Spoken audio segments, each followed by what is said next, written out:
Hello, I'm Brad Kelly, and you're listening to Method and Madness. This is a show about books, the people who write them, and the labyrinth to be explored between the words. Have you ever heard about Willie the Weeper? Had a job as a chimney sweeper. He had the dope habit and he had his band. Listen while I tell you about a dream he had. As the internet and modern life in general gradually melts our brains into a polygonal goo from which big data can extract precious resources, one man is on a mission to give you your mind back.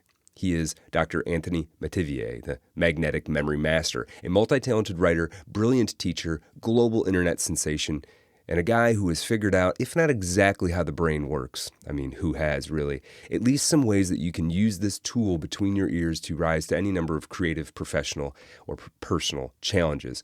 Coming to us from his Morpheus throne on the other side of the planet, well, the other side to me at least, Mr. Metivier and I are going to talk about his new memory detective novel, Vitamin X, the contributions of Giordano Bruno, the DNA of genre, and just maybe what is happening to our minds as we scroll through the 21st century. Don't forget to subscribe to Anthony wherever you get your content fix. Links in the description. Anthony, thank you for doing this again. Yeah, we've talked before on the internet, so thank you for doing this again. I really appreciate your time. Well, likewise. And that idea of the brain having tools and figuring it out, I mean, one of the things that is so powerful to understand is that we have every reason to believe in our memory science investigations that the brain works entirely in context. So what we're doing right now is part of a much larger brain, and we have the sensation of ourselves as individuals, but that's quite largely an illusion. And that illusion partly hides our lack of separation from us so that we can play the trick of going, oh, well, I did this, and then you did that, and then wow. But actually, our memories are doing that partly as a project to survive as a species. And that's a very exciting sort of aspect to rummage around in. And so right now, a lot of people are thinking, well, this is under threat. This is under attack, right? Well, they thought about that with cell phones. They thought about that with convertible cars. Oh, all the kids now are going to, da-da-da. And then they thought about it with this. And like every generation is the end of the world, and this is that, and da-da-da-da. And we're doing it all over again when the brain, as far as we know, is always operating in context. The brain does us far more than we do it. And so the great miracle is the same as it always was. Strap in and enjoy the ride because it's going to happen, whatever's happening. And you're always in context. So that's, that's also part of the mystical secret, but it's also the science secret. Yeah. At the end of the day. So I love this direction we're going, and I didn't expect to go here just yet, but I do have I've got a bunch of questions that come off of that. I in general, I on a daily basis, I can't quite live in this space, but I do in general agree with you that the separateness is sort of an illusion. Why is the illusion there then? And this isn't me disagreeing with you. This is me genuinely I don't totally understand what the illusion's doing there, if it is there. What are your thoughts on that? Well, I mean, that is the question that humanity has been trying to solve since it started reflecting upon itself. So if we do the problem of hard consciousness, as it's called, some people just don't agree that it's a problem at all, right? And they don't agree that it's hard. But essentially, it's the theory of mind and how difficult it is to demonstrate that other animals, other than humans, have a mind, and that they themselves know that there are other minds. And some people will say, yeah, well, I have a cat, and my cat definitely knows I have a mind, or I have a dog, or whatever. It's just so obvious. But the difference kind of is that dogs apparently aren't scratching with their claws in trees that then say, hey, it's this way to the foxhole, or whatever dogs do. I don't they just, yes, they have a consciousness, and we can learn sign language with dogs just as much as we can learn verbal commands, and we can get them to help us hunt foxes. But they don't then say to us, or to other dogs, hey, there's the fox, and they use the symbol system. So I don't know if this is totally answering the question, but part of the answer is what Plato worried about, really, or Socrates better said. Socrates says, okay, here's the form of the good. And everything here is a shadowy reproduction. What's going to happen when some of these reproduced parts just generate a thing outside of the relationship between the form of the good and the shadowy reality? Probably what it's going to do is fill all available matter with itself, right? And it's not going to have reference to anything outside of itself. And this is a deep philosophical problem because, quite frankly, the answer is there is nothing outside of the self. And one of the things that Plato and his buddies argue about is what's the opposite of being. And they realize that the opposite of being is not non-being. That doesn't make any sense. It doesn't follow. It's not possible, right? So this is just like a long way of saying is that we don't know why, but it seems that despite all of the bad things, everything is going on just as it does. Not as it should, but just as it does. And we just don't know. But the illusion of reality and why that we think the self is an illusion is contested, and people argue about it. But to me, it's just as obvious as we don't see, except for elephants, like elephants pound the ground and they send signals to each other. And we have a good sense that that's true. There's an interesting book, by the way. I think it's called The White Bone by Barbara Gowdy. She writes like a whole novel. It's almost like hard science fiction in a way because she really studied elephant communication. Interesting. So I don't know, your mileage may vary with that novel, but I thought it was a really interesting novel. But the point being is that I just don't think we know why, but we know that elephants and the whole idea of elephants having memory and that deep symbology, I think there's something really to that, and we're not alone in using symbols or communication to that extent. But still, elephants don't seem to be writing in the sense of that we are. To the point that they have like a Lovecraft elephant who's like writing Call of Elenthulia, that sort of stuff. Right. Very interesting. And they're not writing a book like Vitamin X. So you've got this book, Vitamin X, coming up very soon. It's the second part in your Memory Detective series, and I understand there's a third part on the way at some point in the future. The first part is called Flyboy, and that's been out for probably... When did Flyboy come out? I think it came out 2022. 2022. Okay, so and Vitamin X is coming out very, very soon. We were talking a little bit about figuring that specific date out behind the scenes. So we'll see, and I'll certainly be blasting that out on all of the relevant social media, etc. when it comes. Tell us a little bit about. I read Vitamin X. It's a hoot. It's really, really fun. But I want to hear you sort of pitch it. What is? Tell us a little bit about the series more generally, the Memory Detective, and then tell us a little bit more specifically about Vitamin X. So the idea of the series, it's specifically called the Decline series, and I throw that out there for people to interpret exactly what that means, but not to refuse to pull back the kimono. Basically, the idea is that the detective's memory gets worse and worse, and he needs stronger and stronger tools. And the world is getting worse and worse and worse, or his attitude about the world is getting worse and worse. Everything's just getting worse and worse because it's in decline. And he has this mentor who is kind of like a little bit woke and kind of like super annoying and kind of an opportunity for me to poke fun at myself because he's cool. Like a memory podcaster and all this stuff.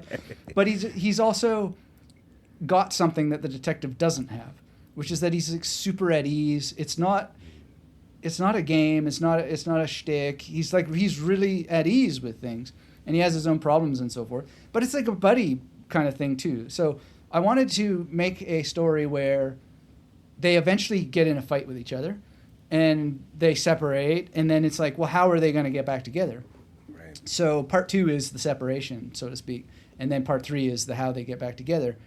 But also what I wanted to do, like as a writer to challenge myself, for years I put a prohibition.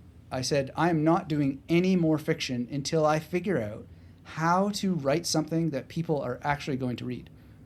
Because I can produce text like crazy. I'm like the 4-year-old ChatGPT. Just put me in front of a keyboard. Like literally, they used to punish me in elementary school.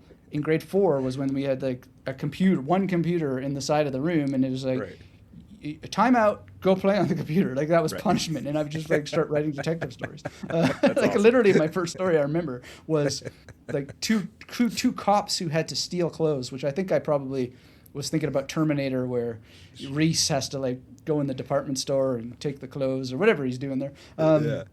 But I just basically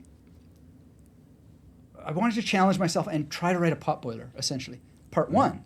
But then part two, what I wanted to do was like a kind of Groundhog Day, or set up the conditions for a Groundhog Day. So I had to set them up in part one, but I wanted to like really do hero's journey so that I could see that shape. And then how can I twist that shape into a pretzel that, you know, would quite, I mean, it's a totally crazy goal that could crush your spirit, but I wanted to take on a spirit crushing goal. So I was like, Was it good? like, what would impress Christopher Nolan to the point that he would be like, I want to film this, you know? Right, so right. Instead of doing the shape of the hero's journey, I wanted to make a spiral that goes faster and faster and faster, and then ejects the character back into the original series, or the original part one, that you have to go through part one all over again, but in a way that's not boring. Right. And so I'm about 38% through the second draft of the conclusion, because I wrote the conclusion before that I wrote the part two. You wrote the third, like when you say the conclusion, you wrote a draft of the third book before it? I drafted it. Yeah. Interesting. Is that's an interesting approach. You certainly know where you're going, I guess, as you're working through volume two. It turns out not quite, because in a way it would have been better to write part two first. But I didn't know, and also writing part three, like Vitamin X went through 9 drafts. Well, technically 10, because I revised it again when I was recording the audiobook, which is always a bit of a dumb thing to do, because then it reads wrong and new errors are introduced. You know how it is with books. It's just like well, then you get you can even get into like version control stuff where it's like, wait a second, did I make it? You know, it's a problem. Anyway, I don't, as much as I would like to later, like do a George Lucas and be like, oh, I had it all figured out in advance. Right. That's not exactly quite right. But I did draft part 3, and I know where I wanted to go, and I know what I wanted to do aesthetically in terms of shapes, because I really think of plot as a shape. And I made more problems for myself, really, at the end of the day. But still, solving them is part of the aesthetics. And I always think of this line Cronenberg said, sometimes I got to make the movie to figure out why I wanted to make it, or like why I wanted to do it this way. Anyway, just to have total candor about it, I'm almost 40% through the second draft of Vicious Slaughter, which is part 3. And so far, I've barely touched a word of the first draft. It's all been fresh. Yeah. Well, not exactly, but I've basically done it from memory, and I've only touched a little bit of what's in the third draft. And so I don't even know how much of that is ever going to wind up in part 3, but it's there in its genetics, or in its DNA. And likewise, if you were to look at version 1 of Vitamin X, I cut out 40,000 words. Wow. And that's a lot. I rewrote a lot of it, and it's only in the very last couple of drafts where I finally figured out how to get the memory techniques in there. Yeah. So it's a process for sure that I went through, because I almost have too many goals with it, right? And part of it is legitimately to teach memory techniques. And also like just things like what day is this happening on and so forth. Like it's all just, it's almost too much work for fun, but it's so much fun at the end of the day. Well, anyway, I don't know if that... No, that's great. And this is, that's part of writing a novel, I think. Like if, sure.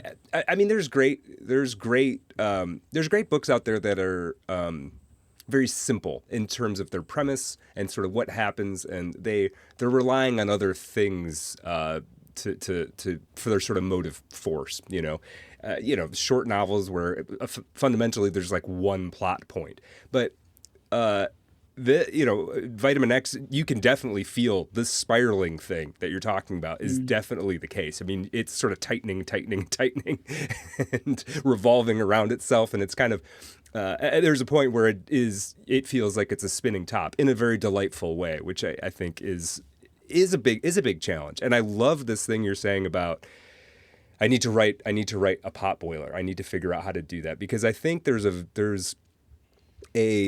sort of from the side of things that I came out of, the sort of academic side of creative writing or whatever. Well, you've had your foot in there as well to a certain degree. I want to talk about that.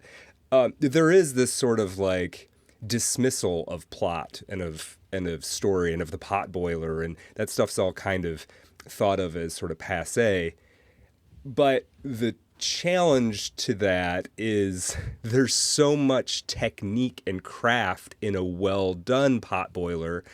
A great book that's on the airport end cap might not be your thing taste wise or whatever, but you can trust that the person who wrote that had to go through a process to make it work, to make it as compelling as it is, to make it the page turner that it is. And there's all kinds of stuff that even if you're going to write the artsiest fartsiest book of all time, you can use that stuff, right? I mean, even if you're trying to write the next Finnegan's Wake, there's stuff in there that you can use. And I love the idea of mastering this. And this is one of the things that I like about you so much, is you do take on these massive challenges.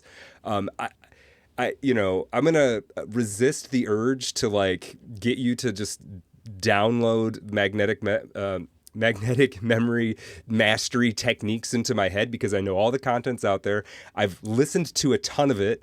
I have sadly and embarrassingly implemented very, very little of it because, I don't have a good excuse, to be honest with you, Anthony. I would just tell you an excuse. That's the answer. Yeah, I will just give you an excuse that 1,000 other people have probably given you. Right. But this is something that's so cool about sort of what you do in your whole approach, and I love the enthusiasm about it. Just sort of taking on difficult challenges, and there's so much opportunity to sort of grow personally and intellectually in that space as well. I mean, I assume you feel that way. I was going to ask you what you learned sort of between writing, like as a writer, what do you feel like you have learned between, publishing Flyboy and now Vitamin X is done? What do you think you learned in that space? Well, I learned that not giving up is such a skill. And, I kind of don't want to get into the specific situation, but one of the reasons that Vitamin X took so long was some really bad things happened. And the reason why I don't want to get into it is because I don't want to like reassert in my memory or my identity that these things took place. But in brief, some of those things wound up in the texture and the tone of the final version of Vitamin X. And I had everything from police to politicians involved to try to solve a problem that never should have happened. Oh. And I don't know why these things are even possible in the 21st century, but I really learned to not give up, because I almost just gave up on this entirely. The project, everything. It's just like, this is nuts that this kind of stuff is even possible in the world. And,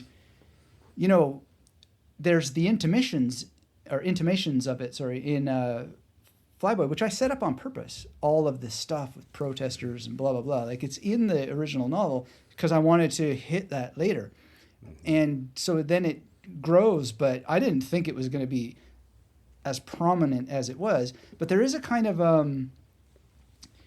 a part of our culture that we're very much in the body snatchers world, like that what was it, Jack Finney, I think, wrote the Body Snatchers, the original novel, and the number of Body Snatchers movies. Like, when I used to watch that stuff and read it when I was a kid, it was just like, glad that's over, that's never going to happen kind of attitude. But we did live through it, and I've seen the consequences of the decisions that this zombie culture that doesn't speak up and doesn't say stuff has earned for us. And like, I literally was so discouraged. So the number one thing is that I pushed forward and through, and then go one step further, which is I'm not going to get into the specifics. I'm not even going to give them that, and not going to make myself victim or whatever. I'm just going to crush through, and that book says all you need to know. Hell yeah. what my kind of conclusion about it all is, right? Yeah. Yeah. Good for you, man. I'm not gonna try to pick into that at all. But like, Sure. it's hard enough to write a book at all. Not Mm. to mention all the other stuff that you're doing, and then to have, Kafka-esque challenges thrown your way and keep persevering anyway. That's awesome. I mean, I think one thing I always kind of think about in those terms, I've had challenges too, and I'm not comparing them because I don't even know what you went through exactly. But the one thing I always think of is like, every good, inspiring story about a person that you hear always includes the line, and they did it anyway. Right? It's always all this stuff happened and they did it anyway. And so I try to keep that in mind whenever I'm sort of feeling that like, oh, well, this isn't going to work and this isn't going to go my way and nobody's going to give me this thing, blah, blah, blah, blah, blah. That sort of negative self-talk space you can get in, which is sometimes true, right? Like sometimes those statements are true. It doesn't let you off the hook though. No, and to do the thing you I mean, got to do. it's the philosophical question of our times, like why do some people persevere and others don't, and so many different directions to go with that. But at the end of the day, that is the number one thing that I learned that there are inner resources. There is a kind of stubborn, to hell with all of this, I'm going to keep fighting. And if I have to go to a politician's office, that's what I'm going to do, because a writer needs peace and predictability. And I'm not going to sit here paying all these taxes if you're not going to secure this. And I made it happen despite really situation of threat, quite frankly. And no one should be under such duress ever. Wow. And I mean, if I have to get into politics, I don't think that's going to fix it. So I'll just try to like protect doing aesthetic projects and so forth. Sure. But at the end of the day, I think that it winds up being in the texture, the grain of the text, as Bart would probably call it, and that's going to speak enough for itself in a way. But I originally had an author's note and went through the whole spiel, and I just said, this is doing nothing more than almost victim carding, right? Giving myself the victim card, when really what's gonna be better is just to get on to the next book and not increase the print price, because I have to have this little author's note about all the terrible things I went through to get this done. Right. So amen, man. Yeah, absolutely. I'm appreciating the vigor. I'm just basking in the in the vigor and the energy of that, man. That's what we need. That's like, in general, I think almost everybody needs a little bit of that in their life. We're just going to have to. Things are getting very weird. Things. Well, we don't have to go on. We could both go on rants, I'm sure. I want to talk, kind of sticking on vitamin X a little bit. I mean, you mentioned bringing memory techniques into the book, and I know that was kind of part of. I'm assuming this was part of the mission to begin with, but you sort of had to almost. Is it fair to say you had to kind of retrofit some of that into the mechanics of the book and the plot of the book and how it actually works? Is that fair to say? Well, in a way, that's what the theme is, right? Retrofitting is the theme. And so, I mean, it's hard to talk about without giving it away, where it's all leading and so forth. But it's about memory at its core. And like it's literally retconning in so many ways. So Flyboy is very, very much a kind of attempt to adapt other stories. The serial killer is literally adapting other stories. That's what he's doing. But they very, very specifically, like there's a kind of weird element in it where a lot of them is like, well, some of these are stories that predate cinema or they were adapted into movies. And there's this totally intellectual noodling element to it. And the serial killer figures out that the detective has this history where his family was killed by what do you call it? An incel and all this sort of stuff. And he's like, man, that's amazing. I'm going to figure all this stuff out. And it's deliberately like playing off of, it's reversing. It's an inverse of the Silence of the Lambs setup. So in the Silence of the Lambs, like the detective goes to the serial killer to get help to find the other serial killer. In Flyboy, the serial killer goes to the serial killer to find help to destroy the detective, right? And it's just this me playing around with literary pyrotechnics. But the entire thing is like an adaptation. It's like, how many Cronenberg movies can I slam into here with a slight David Lynch edge, right? And Right. I'm literally trying to pay an homage to all kinds of things. And then in Vitamin X, one of the themes throughout memory history and training and tradition, especially in the Renaissance, is it possible to memorize and know everything? Right. And the Renaissance people like Robert Flood and Giordano Bruno, quite influenced by a guy named Ramon Lull, who came up with these memory wheels originally, or maybe he was the original guy. I don't know, but somewhere in history, Right. he seems to be the first guy. It really is this idea that through combinatory efforts, you could both memorize everything there is to know and produce everything yet to know. So Right. I wanted to like do this, and one of the ways to do it is through reference, and essentially back to the brain in context. A lot of the whole retconning and retro shifting and sort of stuff is what's happening all the time to the brain, and so it's an aesthetic artistic attempt to please people who love memory techniques, but also to just make a statement about how memory works, what it is, what its limits are, and if you could remember everything and generate everything, what would that be like? Yeah, So what would the experience be like? Yeah, yeah, yeah, yeah. absolutely. That's where, I mean, that's the probably my favorite reading experiences in Vitamin X come from. And again, we're not going to give too much, we're not going to really give much plot away or any plot away really, but are those when you're experiencing, I guess we can say this, when he's experiencing the memory sphere, and it's sort of the intensity of it is quite ramped up in that there is this, does seem to be this ability to access every fact and generate every image, and it's a little,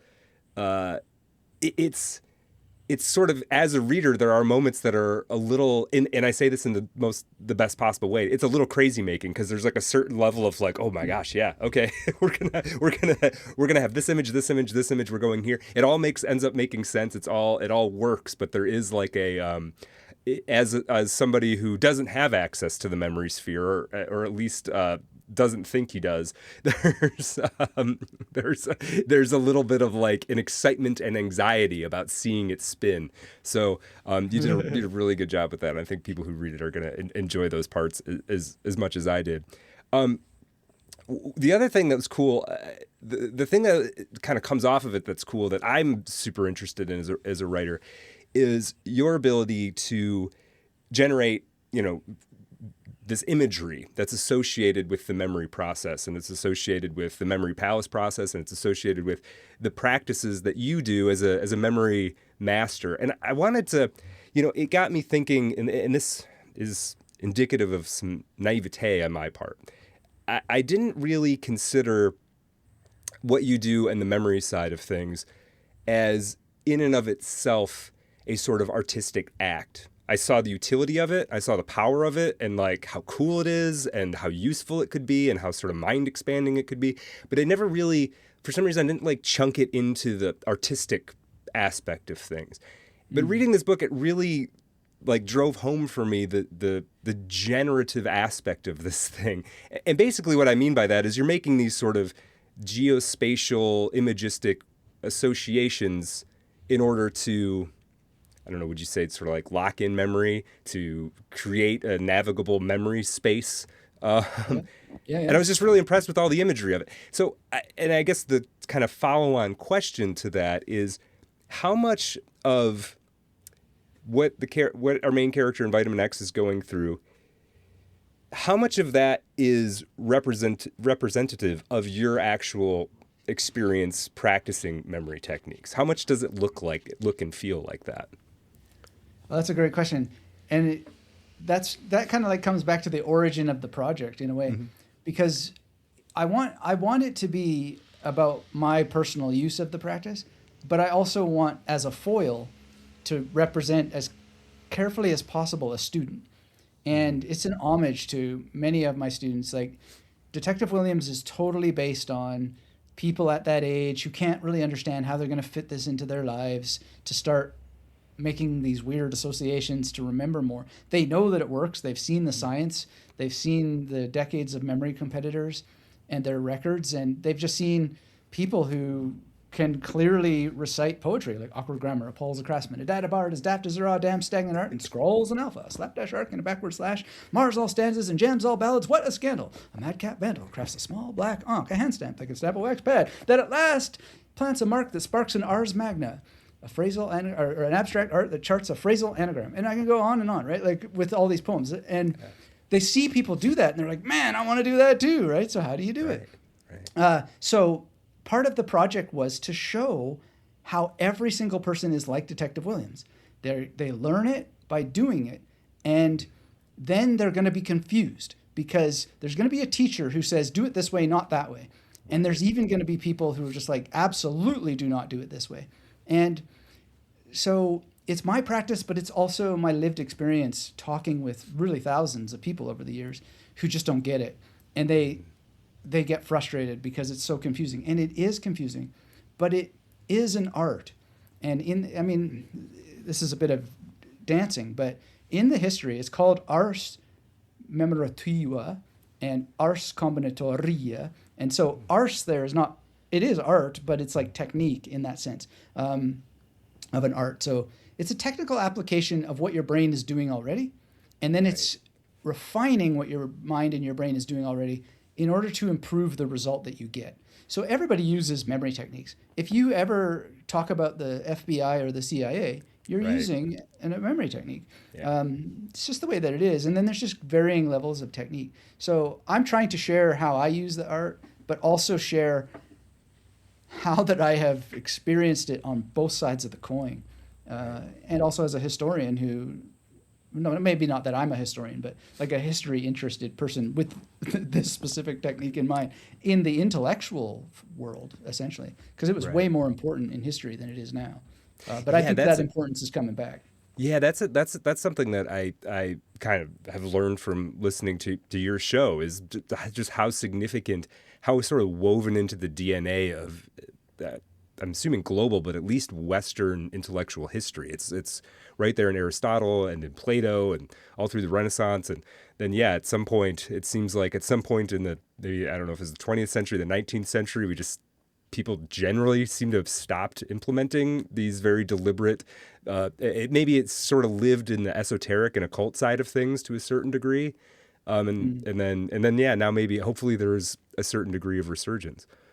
Oh, yeah. I think we're going to need it because, it got scooped up by the memory competitors in the 20th century and the early 21st century. But with ChatGPT and all that sort of stuff, like oral exams are going to have to come back. People are going to have to be able to demonstrate their skill by speaking it to prove that they've got it. So I think that we have every reason to believe that mnemonics are just in a beautiful renaissance.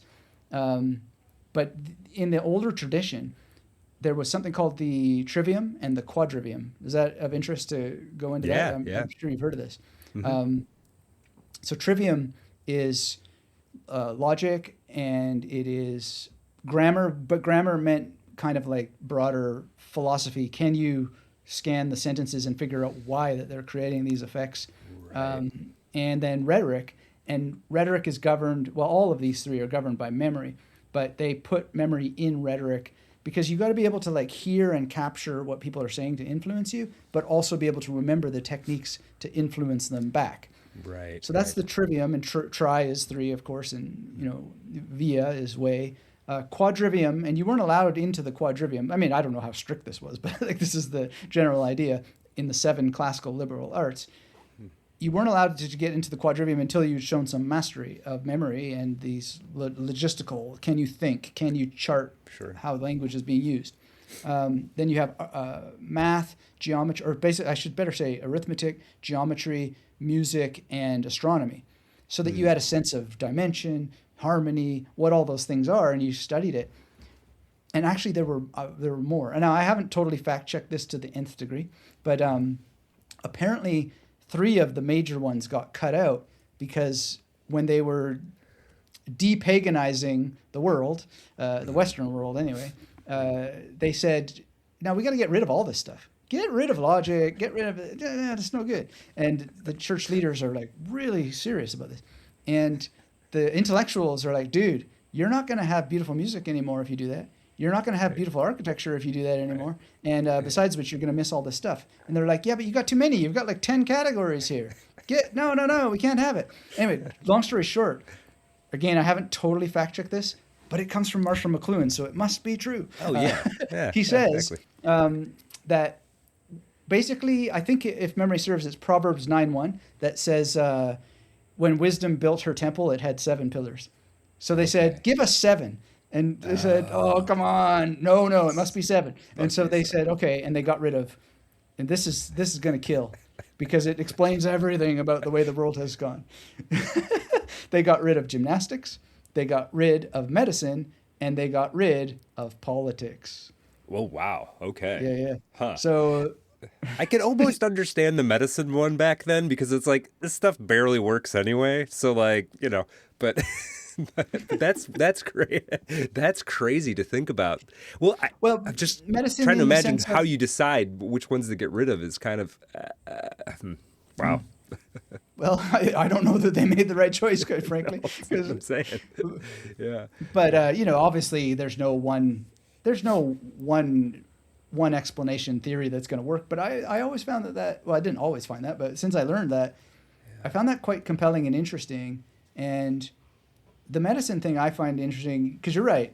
Like when it comes to memory techniques, like part of the history of the idea of using the body as a memory palace and placing images on a body comes from the fact that it used to be the barber that was the surgeon. Right. And in order to memorize where to cut, so you could do bloodletting on, like, I didn't study exactly what they did, but let's say that it's October. Oh, well, then bloodletting is best done right here near the wrist. So they would place an image of, let's say, a pumpkin on the wrist, and they go, oh, you're having this illness? It's October, so we'll cut you here. So you're right that you maybe better leave off the medicine stuff. But they were doing it anyway, and part of the problem is that they weren't actually thinking properly. And this is why I mourn the loss of politics a little bit, because politics at its core is not what we think of today as politics. It's the laws by which we decide to include and exclude things. Right. Sure. The politics of, like, this is a good idea. Well, here we can properly argue why it's a good idea, and you're not going to get all whacked out of shape when you don't like the conclusion because you've learned to deal with your like-dislike monster, Right. So in the grand scheme of things, I think if you can think about medicine, that'd probably be a better Sure. thing. But Sure. in any case, and that's true today. Yeah. No, I'm glad you brought up the like-dislike monster because this is I actually had a kind of question for you about this, and I guess this is as good a time as any to put it in there. I think it's intuitive on some level to somebody who's never heard the term before to hear like-dislike monster.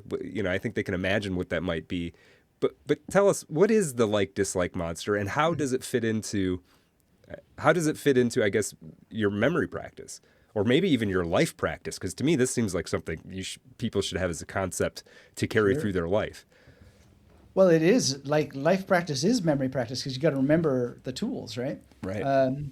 So the like-dislike monster comes very specifically from the 50th verse of the Atma Bodha, which is by Shankaracharya. Adi Shankaracharya is his name. And let me see if I can rummage out the Sanskrit here. Turtva, Moharnavam, Hatva, Ragadveshtir, Akshashan, Yoga, Shantasanta, Yuktatma, Ramo, Varajate. And basically what that says is those who have killed, or those who have successfully killed the like-dislike monster in the ocean of delusion arrive in permanent tranquility, or they arrive unified, actually, in perfect tranquility. Wow. And the like-dislike monster is literally, if you get caught up and, I'm so hurt because, this thing that I like is not winning the battle, or I dislike this, so therefore blah blah blah, then you're going to be lost in the ocean of delusion. And the choice of ocean is very important throughout the ancient tradition. Ocean not only means delusion, but it's also often an image for karma, because the ocean is such a force that everything that comes out of it is going to return to itself, right?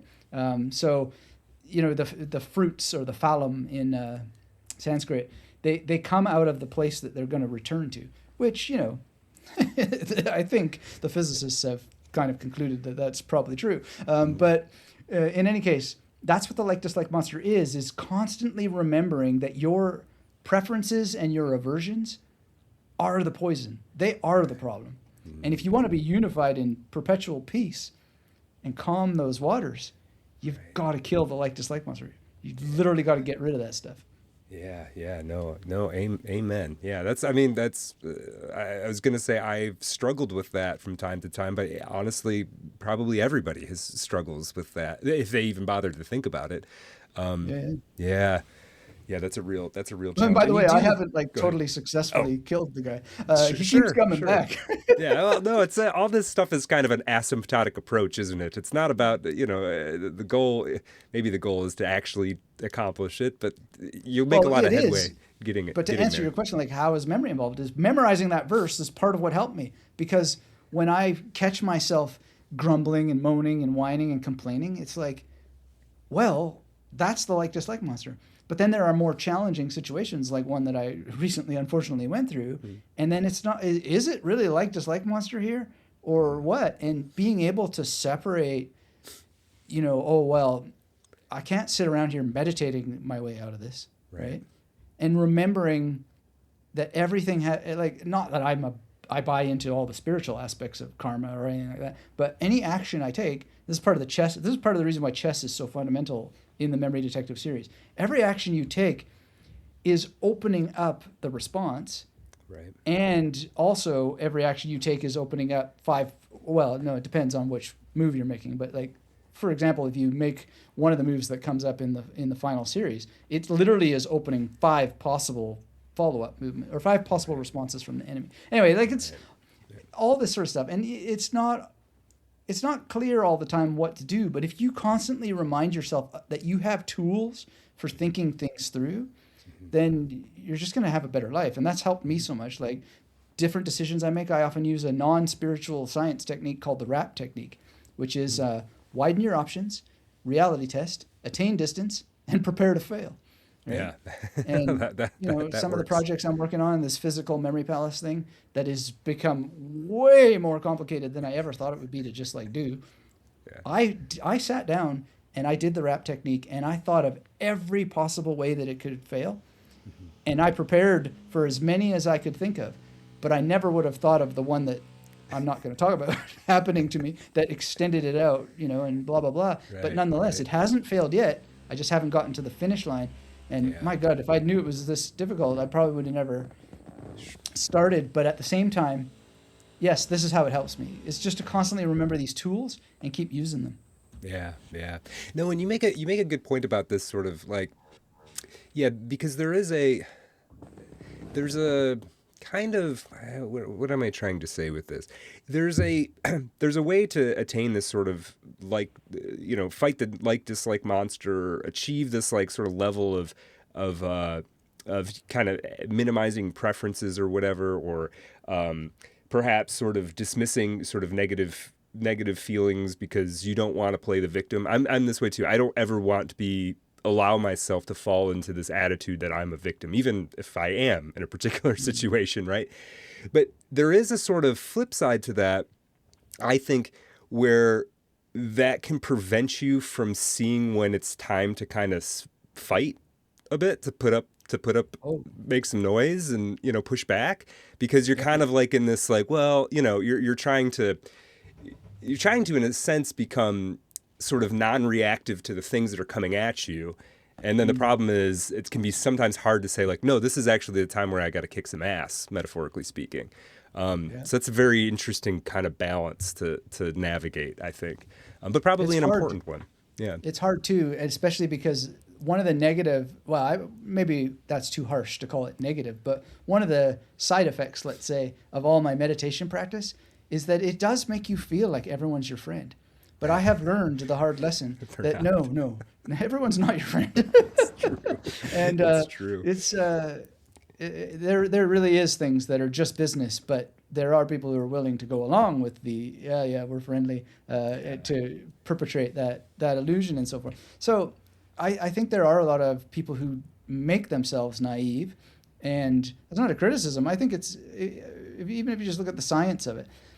I don't know if you know this. I don't know if it's still active, but a couple of years ago, some people got together and created a thing called Cheetah House, because meditation was going so viral and people were having dark nights of the soul and they had no non-spiritual recourse. They were just winding up with gurus that were making the problem worse.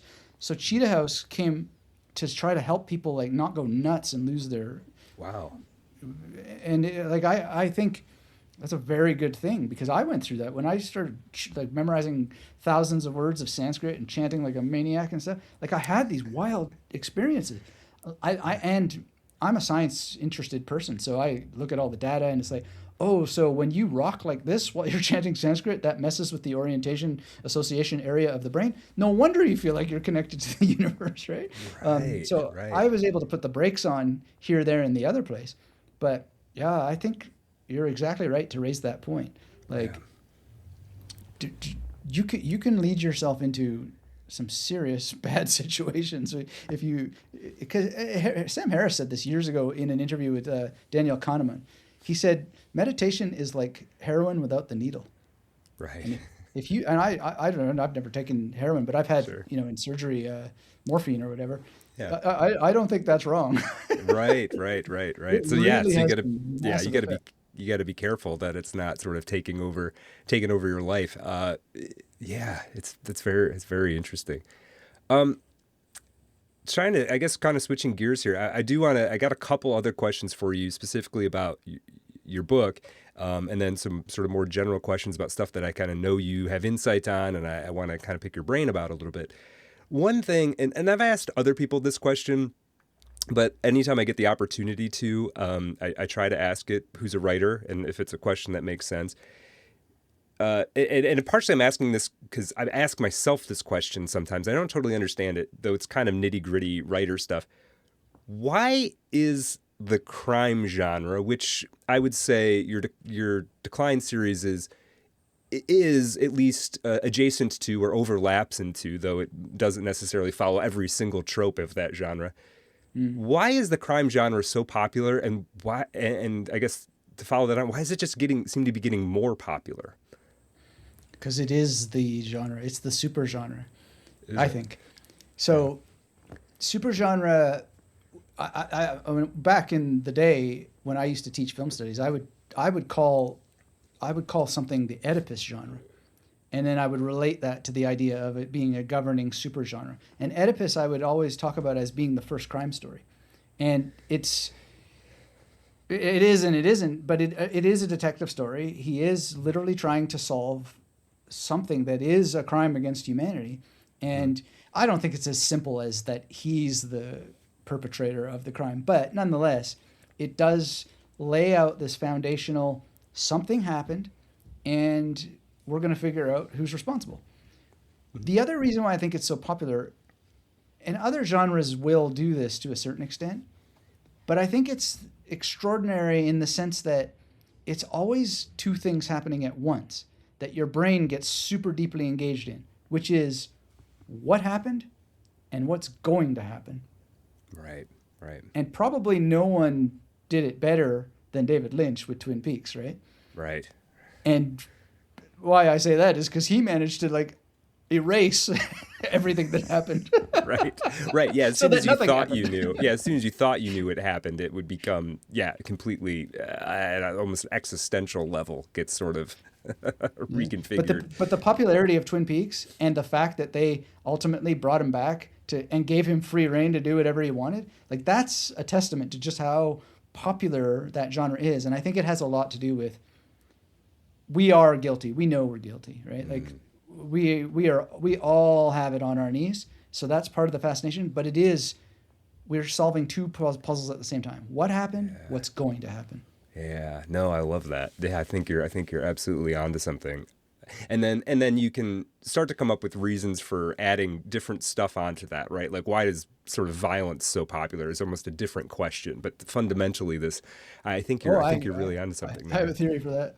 Yeah, well, okay, well, tell me that. What's the appeal of violence, do you say? And I say this as somebody who action movies and violent stuff has a pretty high degree of appeal. So Sure. What do you think's the reason behind that? I think that it has to do with a triangle between victim and criminal and the absence of police. Mm-hmm. Or you could say the absence of a protective force. Right. or and so there's the mystery of why anything happens at all that's cooked into violence. But I think it's very, very specifically, why is there a force that should have been here? And then, like, that's what Mission Impossible is, right? It's the absence of people policing these world supercriminals. That's what James Bond is. It's just like, why isn't anybody properly policing this? And it's endless. Well, is it James Bond's fault because he's too over the top, or is it M's fault, or is it R's fault, or Q's fault, or P's fault, or whoever? Right? Like, it's just like the whole alphabet that gets around at the blame game. But I think it's always a. See, I think that something went terribly wrong with the world when people just stopped understanding what some of our greatest critics brought to the game. Derrida was so good on this stuff. Derrida had this thing called the metaphysics of presence, and he was like, we're always focused on what's present, right? At the expense of what's absent. And so I think action, violence is so what is absent focused, but we never see it that way. And that's why I love Christopher Nolan so much. Like Tenet is just this kind of massive meditation on absence to the nth degree. It's just like that absent space that they go through backwards, and it's like this vacuum. It's just it's like the metaphysics of presence brought to the screen as a critique is so brilliant. Not that he sat there and was like, man, I'm going to make a Derrida movie, but you know what I mean? He didn't have that exact thought. But that's, I mean, this stuff is all out there, right? Out there for the taking for any creative person who's kind of tuning in. Very, very interesting. You mentioned that you had taught film studies. You were a professor of I guess a professor of film studies. Is that appropriate to say? That's the specific term. Yeah, I taught English and critical thinking also, but my main gig was film studies, and by the end of it, that was all I taught. Very interesting. So, I have a couple of questions there. Sort of one is sort of, I guess, more on the technical / creative side, but maybe we can start. And I don't want to dig into anything you don't want to talk about, but I am curious because as somebody who's kind of a almost like considers myself something of a refugee from academia. I'm curious, why aren't you there? Or why did you leave? Or maybe you got the boot. I don't know the story. So I'm just kind of curious, like how that worked. What did it, I guess I'll give you, free rein to tell as much of that story as you want to tell. Sure. Thanks for asking. I'm a little bit puzzled myself. I never got the boot, which is good. Yeah. But so what happened is I got a Mercator grant, visiting professor grant. And Mercator is, I don't know what to compare it to, but it's a pretty big thing. It's from the Deutsche Forschungsgemeinschaft in Germany, which is the German research society. And so there's a long story about how that I got that. But at the end of the day, I got it because the head of the art history department at the University of Saarland wanted me to get it. And so we worked on it and we got it. And I was already teaching there a little bit. And I would have taught for free anyway, because I used it in a nice way, I think, because not only did I teach film studies, but I wanted them to learn about making films, and I wanted them to learn about producing them, like post-production, and then also distribution and exhibition. So I didn't just talk lectures. We made a movie together called Fair, Unfair God, and they went through the whole thing of editing it, they packaged it, they submitted it to film festivals, the whole 9 yards. And that was a lot of fun.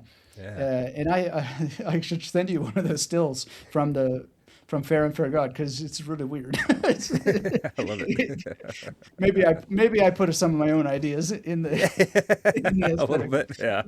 But what ended up happening is, even though I think I did quite good work, I just never got another grant. Well, actually, the Mercator is distinct in that you're only ever allowed to have it once. Oh, okay. So it wasn't like they were unhappy with what I did. It's just a one-time thing, and they invite you to the UN afterwards and blah blah blah. Like it's a society. It's really quite an honor, actually. What ended up happening is this tooth here is an implant, and I was planning to stay in Germany, but at that time my German was like good enough to give lectures and answer questions that were quite simple. But I had what's called a Hiwi, which is Hilfreiches Wissenschaftler, or the helpful scientist, as an assistant, basically. And he would, if I didn't understand something, he would quickly translate it, like a question. Anyway,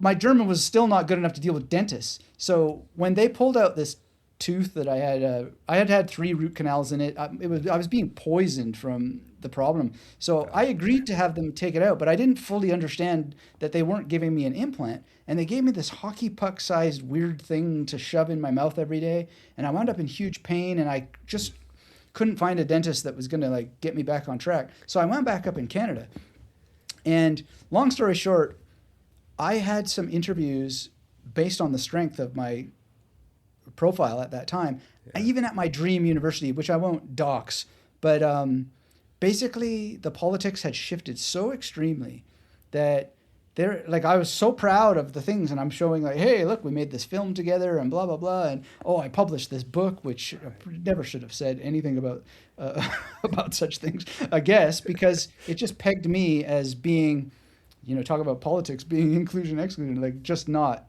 higher worthy material. So I struggled to find any work in academia, which shouldn't have been a surprise. When I was finishing my PhD, my Dr. Father, my PhD supervisor, he said, "Man, the culture has changed so much that you're going to you can publish 50 books, you'll probably have a hard time getting a job in this culture." And I said, "Why?" And he wouldn't say why. He wouldn't explain. And I didn't see it. I was so dumb and blind at the time. But I sort of felt it more largely in Canada, and I was itching to get out of Canada. I don't know why I went back other than to fix my tooth with a proper dentist. But the long story short is that I told my Dr. Father at the time, I said, if I can't find a job in a university, I will build my own. And I had no idea that's what was going to happen, but essentially that's what happened. I did build my own university. Yeah, so. That's what you did. No, I appreciate you sharing that story with me. There are, it's just interesting because I have certain impressions of what academia is, and I was never in Canada or Germany, and I assume there are similarities and differences. So it's helpful for me to chart the territory out there a little bit. I hope you feel like that actually in the long run was kind of a good thing, or at least a good thing on some level. I think it's a good thing, but it's also a puzzling thing. I mean, first when I came to Australia, first thing I did is I made a meeting with the president of the university. Again, I won't dox universities, but like I was literally living in an apartment on a campus of a university when we first got here. I made an appointment, introduced myself, Mercator Scholar, this, that, and the other thing. I'll teach for free, whatever, anything, because I would love to help people. And I was saying to this person, the president, I built this internet empire, and I would just love to share with students so they're prepared for this world that's building around us and what's coming, so that they have these skills. Oh no! Another university, I applied for a job. I got on the phone and called, because that's one of the things that you do, right? Like you don't just submit your application, but you call the department, let them know you're interested, distinguish yourself. And he got excited. At that time I had 60,000 YouTube subscribers or maybe less. And he was like all excited, and he's like typing my name. Instant he sees, I don't know what he saw, but then all of a sudden his tone dropped and he was like, yeah, I think you might be an outlier for this. And it's just like instant judgment. Like, was it the long hair? Was it the weird thumbnails with yellow in them? I don't know. Well, a few more times I applied for jobs, etc. And I just realized the culture is different. I was very lucky where I went to university.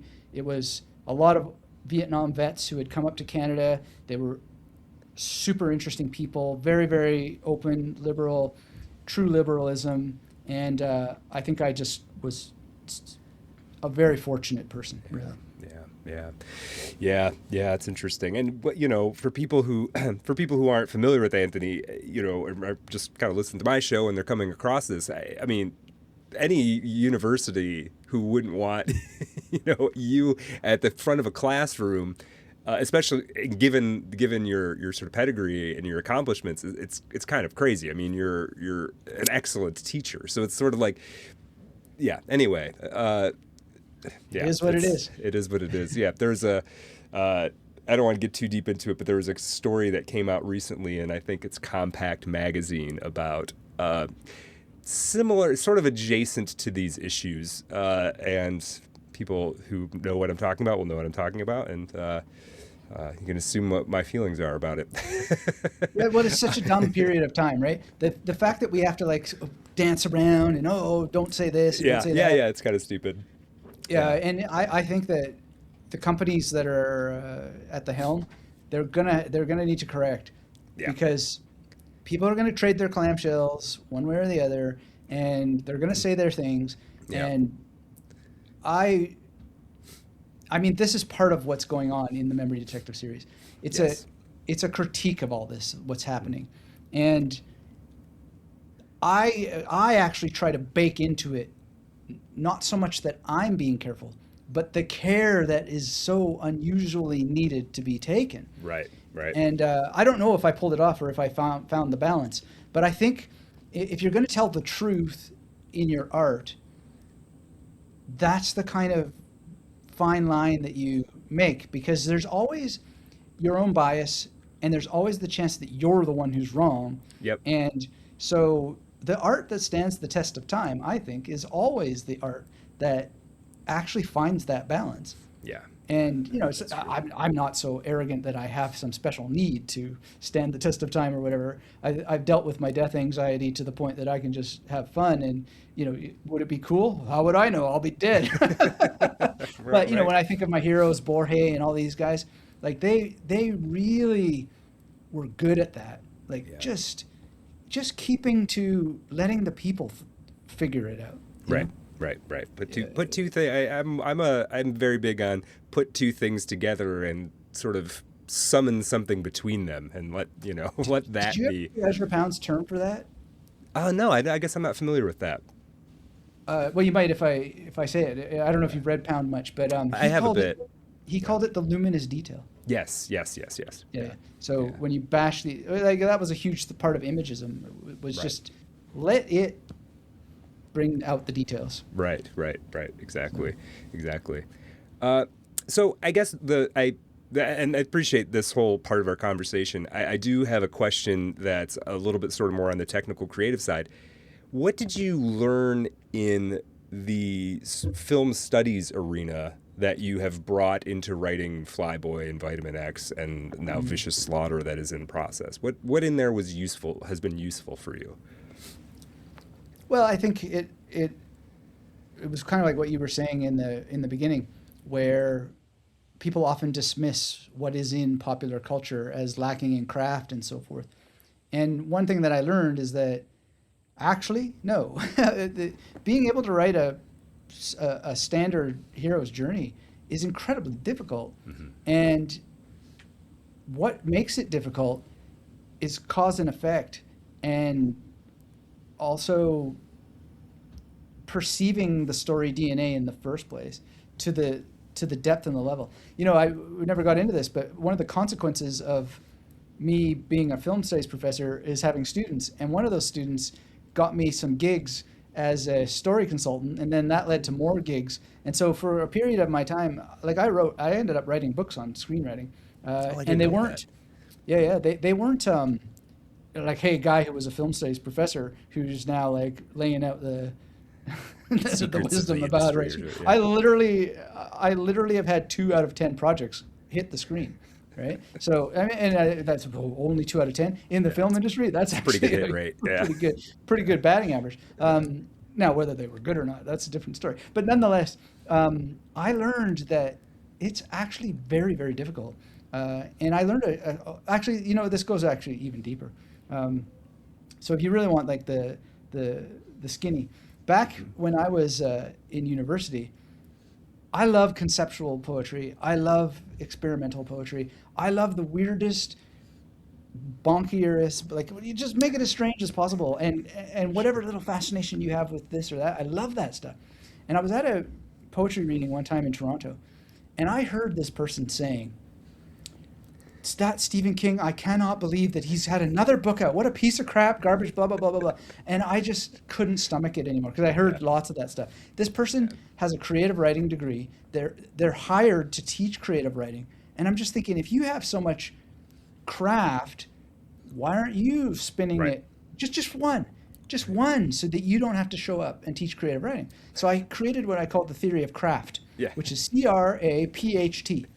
And I wrote a poem what the heck was it called? The War on Craft Poetry in Toronto. And I actually put it on one of my spoken word albums. I can send you if you want to hear it. And it's just like, oh, I was talking about, you know, these well-dressed women looking like the hosts of self-help programs. Like, I'm just like totally deriding these people with their theories of craft. And after I wrote that poem, and one of the novels that ensured that I was not going to get hired for scholarly work, I made a commitment that I was getting jobs as story consultant. I made the commitment that I will never do anything in the realm of literary pyrotechnics again that remotely resembles, you know, pre-chat GPT spew, just because I can, until that I can actually execute. Yeah. So I learned that it's hard, and also I learned the law, actually. So I really, really wanted to parody other memory teachers, and I learned that Michael Crichton got into a lot of trouble for parodying other people in the world. Oh, really? And, I didn't know that. Yeah. There's something, I think it's called, if you look up in Wikipedia or whatever, it's called the small penis rule or the small penis principle. And apparently what Michael Crichton used to do to stop lawsuits is he would say in novels, I've never read this myself, but apparently he would like write, oh, and this guy has a small penis. So that if they sued him, they wouldn't want to like go, you'd have to claim it. Like, I'm the guy. That's hilarious. This is clearly a reference to me because, yes, as a matter. That's hilarious. But I just, I just decided it's just not worth the hassle. Yeah. No, that poet you're talking about in Toronto, that is, we were talking earlier about sort of avoiding this sort of victimhood mentality. The other thing that I try to knock down when I feel it cropping up, and I totally do, is that sense of resentment, because that's what that person is voicing. They're voicing a resentment and a sense that it's unfair that he's there and I'm not, and it's looking for sort of aesthetic justifications or quality justifications or whatever, but fundamentally it's just resentment. And we're all privy to having that feeling, especially if we're not quite where we want to be in life. So that's one thing I try to, as soon as I feel that little creature of resentment cropping up, I'm just, nope, we don't think like that. It's because it's dangerous. It's self-defeating. I mean, it'll just rot, and ask me how I know, it'll just rot you from the inside out. So, it's only going to help your art in the end also, right? Yeah. That you can deal with that stuff. Because and I know because I did it, I used to think, oh man, I turted out this thing and it's so amazing. And you know what? To a certain extent, it is. Anybody who has a conscious mind and has the miracle of perceiving a thing that came out of their heads, like that is something amazing. Like there's no question about it.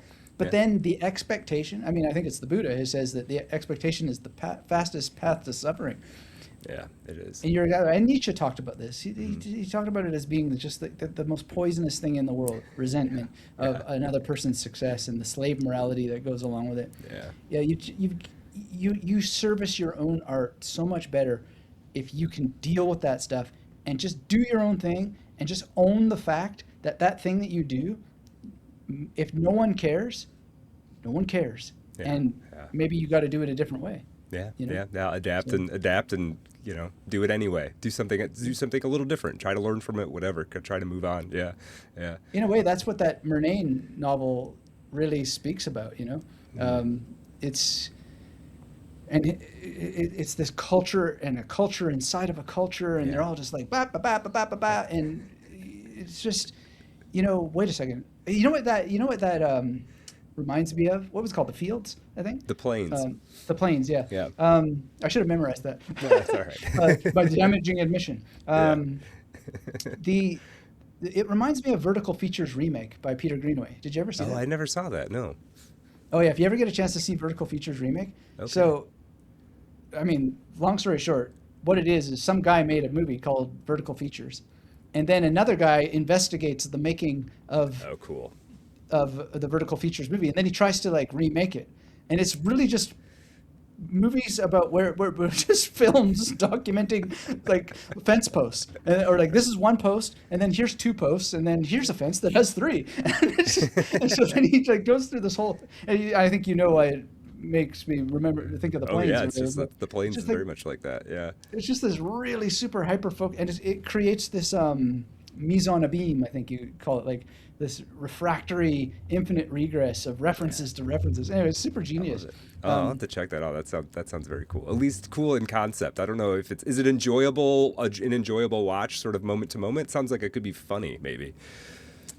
I think this is the thing, how our brains and memory have changed and been challenged. Hmm. I think that if you find it challenging, that's a sign of our times, Yeah. right? Okay. Like the brain Yeah. has been rewired to not be able to just settle down and watch a thing like that. That's true. That's very true. But at the same time, I mean, when Peter Greenaway released it, well, he's a great success actually. Is it? Like overall. So I don't know. I don't know the answer to it, but like quite frankly, I think even my brain has been changed so much that it's just like, would I be able to watch it again? I don't Right. know. I'd like to think so, but at the same time, I don't know. But I also got through the planes. I didn't think it was Yeah. worth memorizing the title, but at the end of the day, I told you too. I was like, this is the weirdest thing. Like, I never want to read this guy again, but I want to get the next book as soon as possible, which Right. I never did get the next book. But it's so, there's something begeistering about it, Yeah. Like Yeah. in the same, so if you could read the planes, you could watch Vertical feature Okay. remake. Okay. No, I love the planes, but there is something strange about it. There is a different sort of works of art and different genres have, I think of them as having sort of a different engine that compels you through them, right? We talked a little bit about crime and romance and erotica or what that has its own, and science fiction. You kind of get excited about some of the intellectual experimentation or whatever, right? They all can do. I still don't understand why the planes is so compelling. Like I could sit down and read that. I could, if I had the day off tomorrow, I could just sit down and read that book cover to cover. And yet I still don't understand why.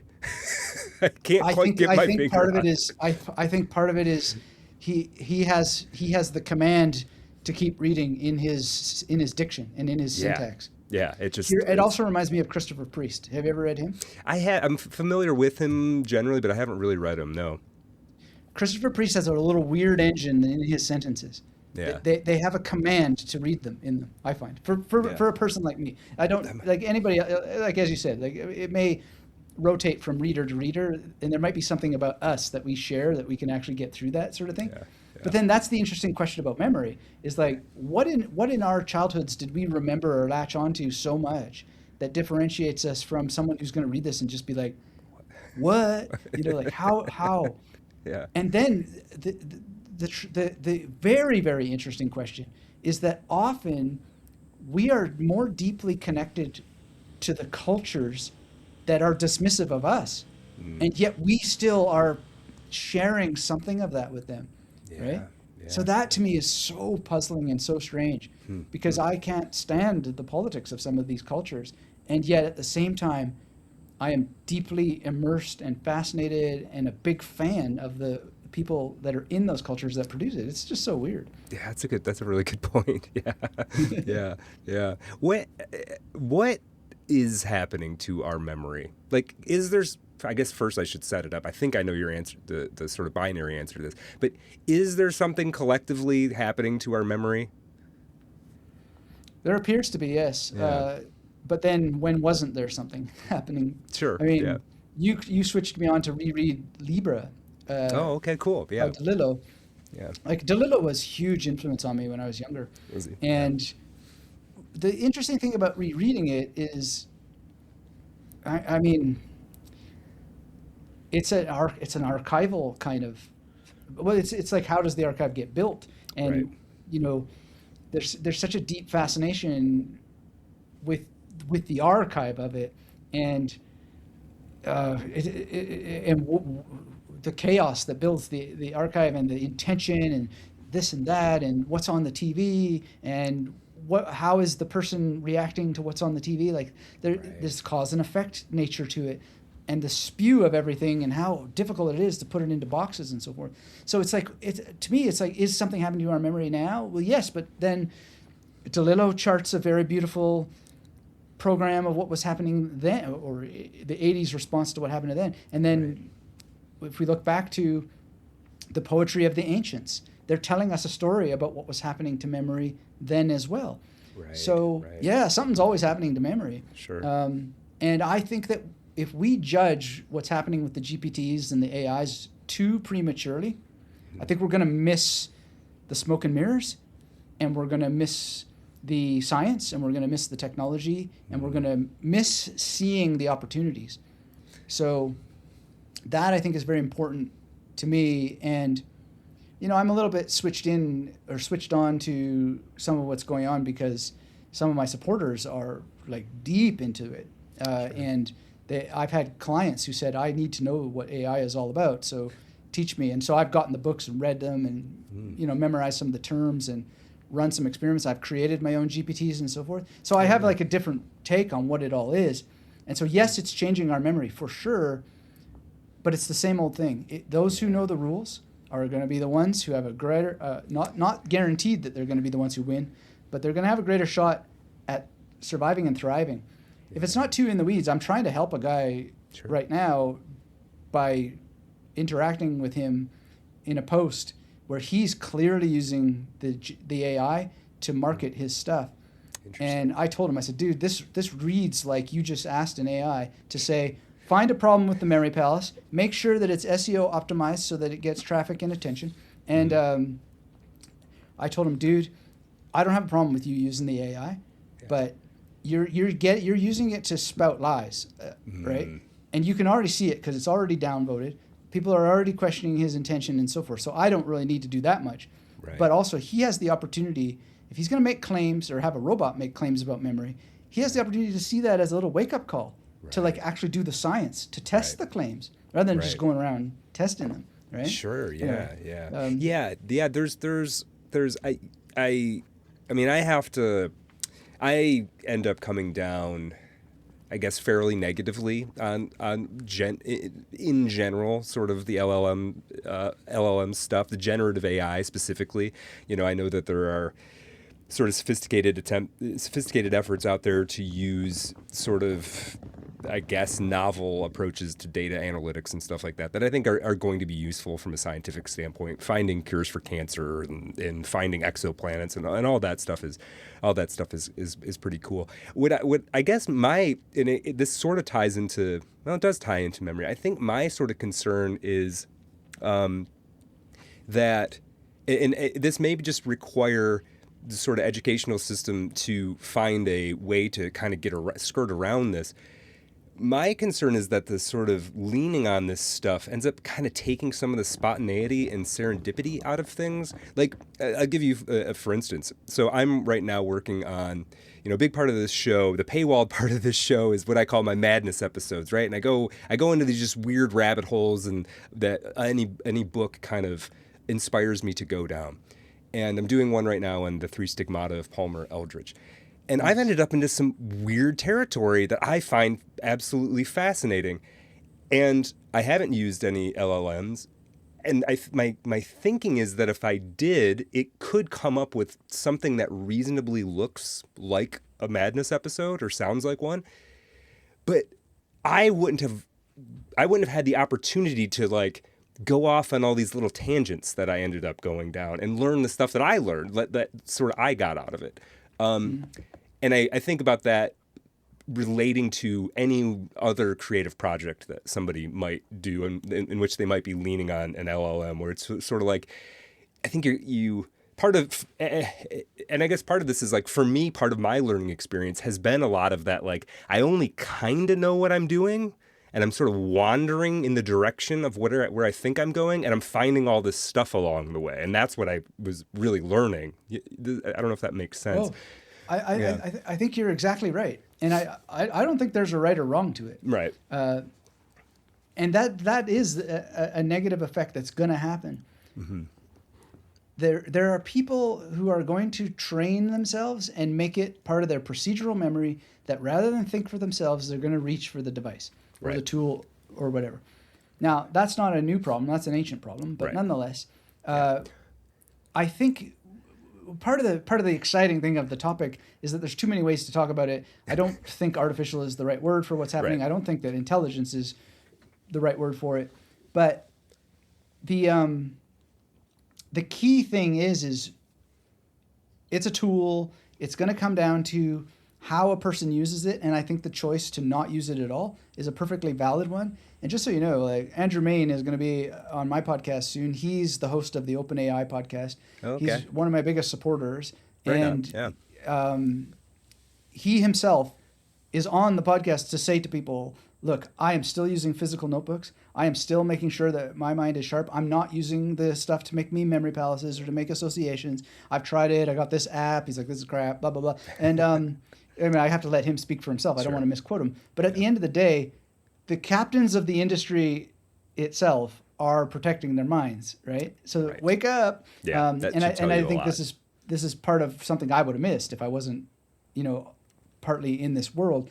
But the other thing too, creatively and so on, is that it's hard for me to imagine Borges saying, "No, I don't want this newfangled thesaurus." That's true. Yeah. No, I'm not gonna encyclopedia too. No, and that might seem to some people wrong. That might seem to be a false equivalence. But the reality is that look at what we're looking at. We've got a world where there's Wikipedia and now Grokipedia. And now it's like, wow, we could actually use our existing knowledge of the world and pick apart which one is better. Right. And then how do we know which one is better? Well, we could go to a library and look at the actual physical one because they still exist. So there's going to be people who are going to see that as the opportunity, and they're not going to check out on it. Anyway, Brad Zupp is one of the guys who memorized almost proved that he memorized 100,000 digits of pi. Oh, yeah. I heard you we can talking get about into him somewhere else. what that means to almost prove it. Basically, he made a couple of mistakes, and you have to have so many. Like, they don't make you do all 100,000 numbers. Okay. They have the book that contains pi, and they go through certain sections. Oh, and they tell you like pick spot, like whatever. Then you have to say like the 6 digits that preceded it and the 6 digits that followed it. Yeah. Anyway, I don't know if he ever attempted it again, but he got quite close. Anyway, we were talking years ago. Like, this must be 2014, 2015, something like that. And we were saying, yeah, humanity's probably going to fork at some point. There's going to be the people who are protecting their minds completely, and then there's going to be people who are integrating more with the machines and so forth. And I don't think there's a right or wrong to it. I don't think that we should just like monster it, Just got to let people be who they want to be. And do you know John Michael Greer? Yeah. I've listened to him on a bunch of stuff, and I just today was listening to your interview with him. Yeah.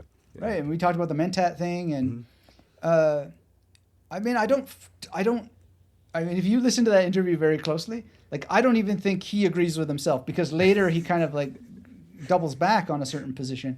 Right. But I think that's totally fair, because there is no right answer. Well, right? yeah. It is one of these things where change is. It's one of these things. There's always been, in the modern era, things have always been changing sort of rapidly. But it is one of these things now that, like, you used to be able to kind of make a vague prediction about the future, and it could be vague enough that, well, it's 40 years from now or something, who cares? But now it seems like that 40-year, whatever that timeline, has been condensed. I mean, I think about how quickly the image generation stuff has improved. I can remember just a couple years ago sort of putting prompts in, and it'd give you some kind of blobby thing that sort of looked like what you asked for. And it was kind of charming in a way almost at that point. And now it's like, well, we could probably make a feature-length film with this. I can't say where any of it's going. I would be a fool to even try in a certain sense. I think it's just a hard question. But what I can tell you is one of my dreams is to make a movie out of a very unlikely to ever get made set of materials, right? At the level of investment that's required. Right. And the tools aren't there yet, and I've played around with it a little bit, and I made a little trailer for Vitamin X, and it's whatever. It is what it is. But at the end of the day, I think if I were to go in the sense of the favoritism for it, I think what threatens people is that it exposes the fact that you don't know which movies in 1923 won the Oscar because they're crap, right? And it's like, it's almost all crap. Well, that's true. And it doesn't really matter who made it. You don't care who made it, except for when you do. Yeah. Yeah. And when you do care about it, well, oh, you found out that David Lynch used some CGI. Did he? No, is that bad? Oh, you found out that that was CGI in David Cronenberg's blah, blah, blah. Oh, like, we make this false binary division, right? And what we're really worried about is the same resentment, not maybe not you, but, or me even, because we are doers. We're going to do whether or not this, we're just going to do it, whichever way that we're going to do it. And that's the real question here. Yeah. And we have to watch out for resentment, even in this area, because it's going to happen. There's going to be a lot of jokers who are just going to fill every possible space with junk. Yeah. But that, I think, is our opportunity.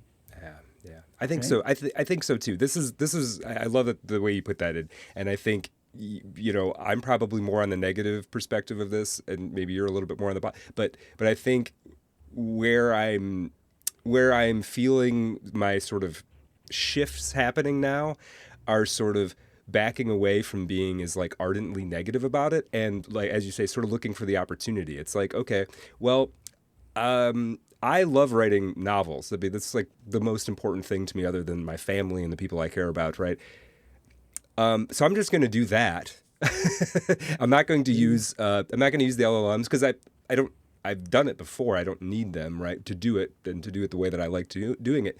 But where the AI stuff comes in is it maybe gives me a certain kind of sort of back pressure to think about, okay, well, where are the opportunities to innovate, to do something interesting, to do something that appeals to people in this new environment where all this stuff is happening?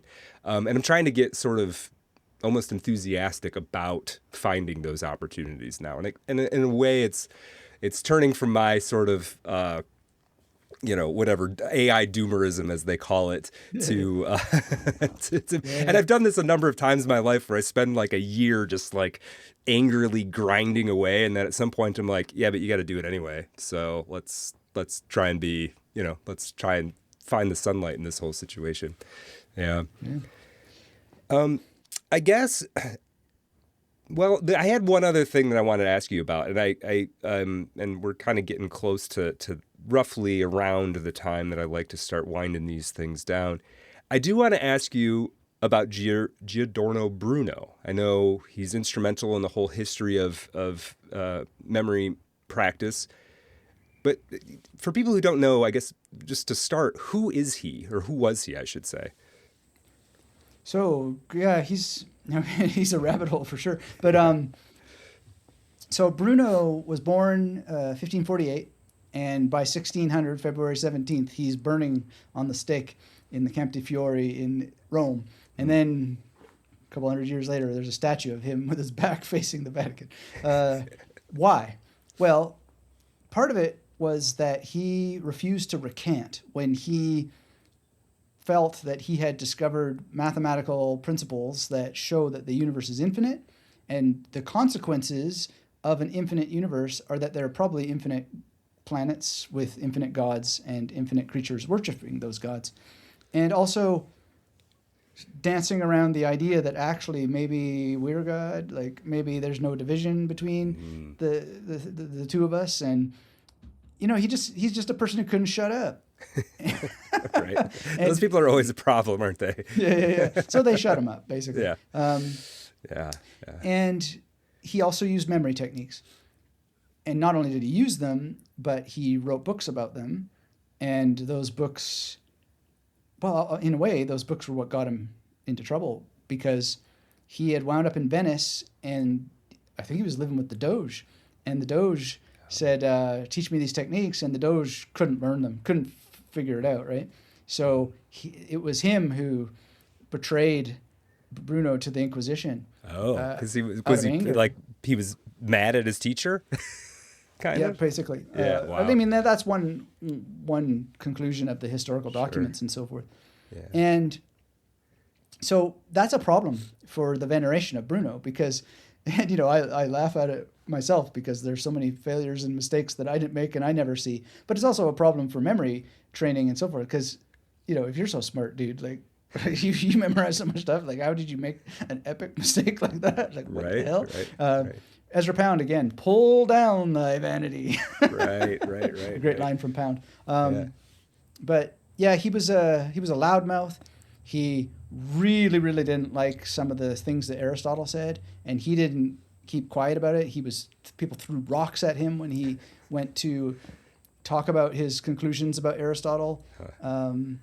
Some people think he was a spy for Queen Elizabeth at one point. Oh, really? Oh, well, yeah. That could be. I mean, she did have a lot of spies. That could be. I don't know, but he was in London, that's for sure. He wrote some of his great stuff while he was there. I don't know. I mean, I drafted a book about him. I'm in the third draft now. Okay, and I have lots and lots to say about Bruno. Yeah. But at the end of the day, he was a very human person who developed his approach to the art of memory over time. Mm-hmm. He doubles back on how he taught it in the beginning. And I think partly the lesson there is if people aren't understanding what you're doing, or if you as a writer aren't getting through, then you got to change what you're doing in order to get there. I don't know though, but it could be that he himself changed his personal practice and so forth. But there are signs throughout that he's legitimately trying to get through. And his student, Alexander Dixon, wrote books basically commenting on how difficult the students were and how hard they are. Really interesting stuff, actually. How difficult the other students were? Yeah, but it's always been the case. Like if you go back to Rhetorica ad Herennium, which was originally attributed to Cicero, but they found out Cicero most likely didn't write that book. It says there, like, students are going to ask for all kinds of examples. Give them 2, 3 maximum. Because, but students are always like, oh, I just don't understand it yet. Yeah. And they won't use the techniques. And Bruno comments on this a fair amount. And then his student comments on how, like, his student Alexander Dixon is not nice to the students at all. Like, he's literally skewering them, which is a characteristic I'm glad I never took up because I really get it. I understand. I mean, there's things about the memory techniques that I was just like, why didn't I figure this out sooner? It's like, what? And there's things about philosophy. So I think me being a bit slow to learn things has made me a better teacher of them. But at the end of the day, he's really, really interesting to read. And he was a dramatist. He wrote plays. Oh, I didn't know that. Yeah. Oh, yeah. And one of them is apparently very bawdy. I haven't read it yet. I think it's called The Candle or The Candlemaker. Whatever it is. He just got himself into a lot of trouble. Some people think he murdered somebody at one point. I don't know. But to me, the interesting thing about him, above all, is that even after years in prison, even after what must have been extraordinary physical torment. Yeah, because when they tortured him for a long period, it wasn't like, hey, we're just going to burn you today, right? It was an extended period of torture and imprisonment. I believe it was 8 years. Wow. 8 years he was in prison. Wow. He went before the Inquisition. He gave them his mind was still sharp enough that he gave them a run for their money. They paused the Inquisition for 2 weeks because they said, why will you not acknowledge the personhood of Christ? He said, the personhood of Christ? I don't even acknowledge that there's a person at all. Oh, right? Wow. Okay. Yeah. And he framed it in such a way that they were just like, oh my goodness, we better consider this. Right. No, I'm not kidding. And yeah, that's fascinating. He's coming up with heresies that they had never even been considered by them. Well, right. Yeah. No, long before Nietzsche was like, there's no free will, and here's why. Bruno was just like, there can't be free will. And you want to throw the personhood of Christ at me? Well, that's a great demonstration of why there can't be free will.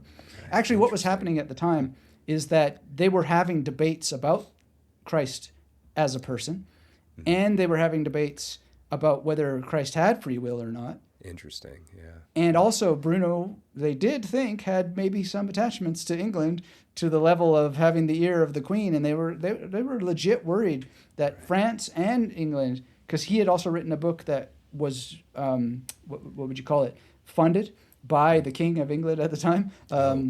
So they were just like, yeah, if we kill this guy, maybe it might spark a little bit of yeah, it could cause some problems. He had some friends. He wasn't just a guy screaming on the street. Yeah. He was very, very smart, but also very stubborn. And it's a mystery why he didn't. Like Galileo said, you know what? The science is more important. He did the recanting stuff and blah, blah, blah. You could say he was a coward and Bruno was heroic. But, my conclusion, to tell you the truth, is I think there's a chance that Bruno was just downright mentally ill. Oh, really? But in a good way. Sure. You know what I mean? Just that kind of way that, I want to walk that back a little bit. Like, I think maybe he had manic tendencies, like in the sense that he just got on a thing and just couldn't stop. And you see the signs of it in his books. Like, why else would a guy who's writing a memory book have endless pages of ontology and metaphysics that have nothing, that literally just don't have that much to do with a bit of learned logoria, right? Just yeah. Interesting. So, anyway, I think there's a risk in doing the past. So I walk that back, but only partially, just because. Yeah, I mean, he's an interesting guy. If he hadn't gone to the pyre, would we still be? Would he still sort of be a figure of note that people would talk about? Do you think, or is that sort of part of the Bruno? Why Bruno is still sort of in the zeitgeist to a certain degree? It's a good question. If I think about it. Nietzsche has an interesting passage where he talks about Bruno and Spinoza in the same breath. And I think that why Nietzsche does that is because it doesn't really matter if Bruno's individual books survive or not, because the ideas themselves are going to be free. Right. So I think that maybe Bruno is the beneficiary of Renaissance Barbra Streisand effect. Right. Yeah, exactly. Try to shut them down, and that just draws more and more attention to them. Yeah. But the truth is, quite frankly, a lot of his books are quite close to the books of Jacobus Publicius. Oh, okay. So that broke my heart a little bit when I saw it. Again, we don't want to do anachronistic poo-pooing, right. But there's a kind of plagiarism, to say, so to speak, in terms of one of his books on the composition of images is like so close to the works of Jacobus Publicius in memory. Bruno himself says, he kind of admits to it, right? Like he's just like, yeah, I read Peter of Rowena, and I just fished these ideas out of the silver ideas out of the ocean or the river of Rowena, right? Yeah. And it's just so but that was common at the time, right? Well, that's what I was going to say. We have a very modern notion of sort of like intellectual property that I don't know exactly how well that ports to the 1500s, the 1600s. It doesn't even port till now. Like the Act of Anne had its purpose. You can write these books without fear of having your head cut off. Right. Money was just the cream on the cake. It was really about getting to keep your head. Right. And today, when we have all these things where we're worried about, well, the corporations stole all our stuff, and now they're making that. Well, yes, of course, and we have these feelings about it, and our like-dislike monster gets triggered and so forth. But just like you're saying, like, I can sit there and I could go and write diatribes, don't read Bruno anymore because he was a thief. Right. There'd be truth to this. But at the same time, no, that's just what people did, and they do it now. I don't want to dox certain countries, but there are countries that I've been to where the sidewalks are loaded with Disney movies that have been copied and then been sold, and then their movies are themselves like so on the nose of the stories. So part of what we're doing and that we're worried about is that humans are the storage and retrieval device that we're now saying, oh, but the machines are now doing this, right?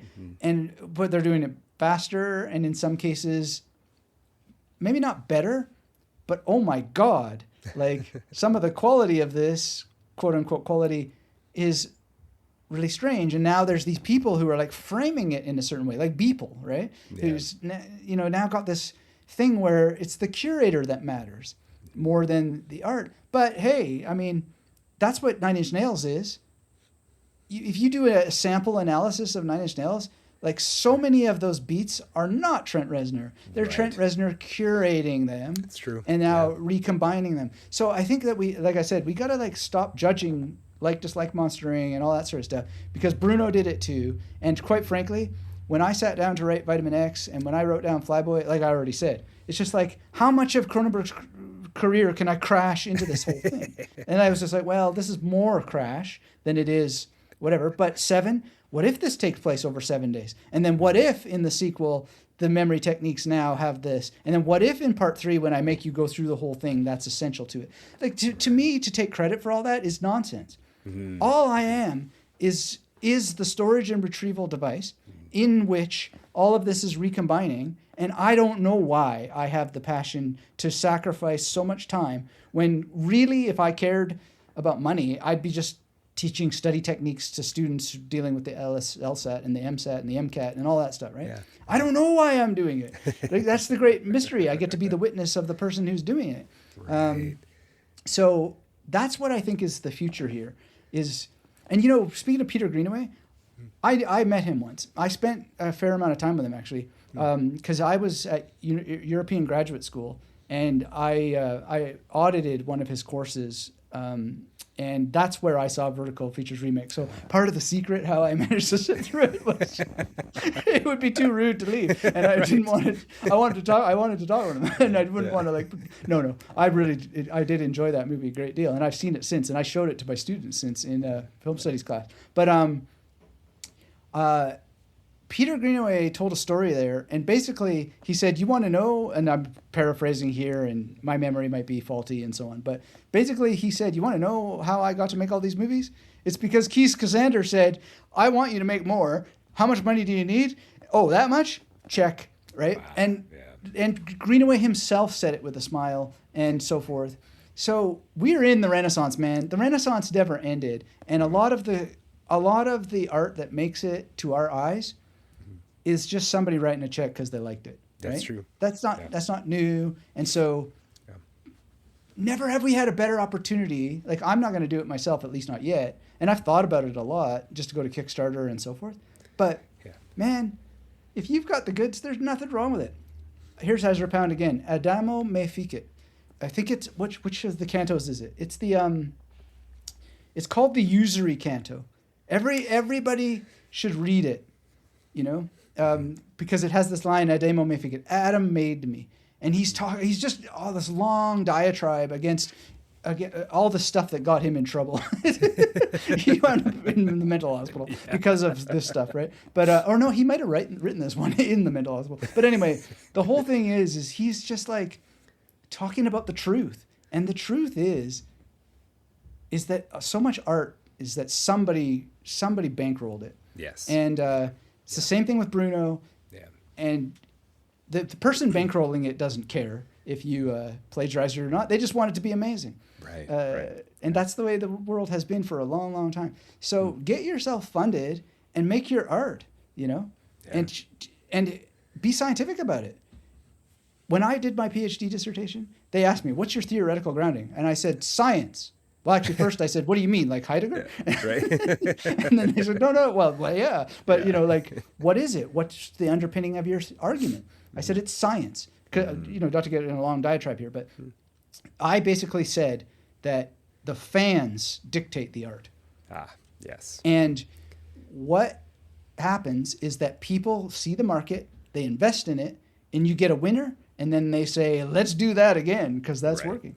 Right.